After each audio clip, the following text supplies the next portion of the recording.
જેતપુરના સાંકળી પાસે રાજાણી ચા કારખાનામાંથી થયેલી ચોરીનો ભેદ એલસીબીએ ઉકેલ્યો છે।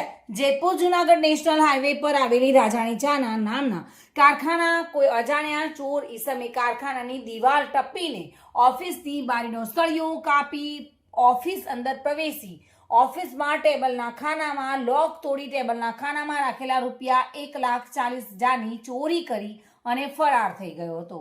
જો કે રાજકોટ ગ્રામ્ય જિલ્લા પોલીસ અધિક્ષક વિજયસિંહ ગુર્જરે સદરુ ગુનાનો ભેદ ઉકેલી આરોપીઓને તાત્કાલિક પકડી પાડવા અંગે સૂચન કર્યું હતું। આ કાર્યવાહી રાજકોટ ગ્રામ્ય એલસીબીના એએસઆઈ બાલકૃષ્ણભાઈ ત્રિવેદી, અનિલભાઈ બળકોદિયા, જયવીરસિંહ રાણા તથા હરેશભાઈ પરમાર, દિવેશભાઈ સુવા, વાઘાભાઈ આલ અને કૌશિકભાઈ જોશી તમામે મળીને મુદ્દામાલ કબજે કર્યો હતો।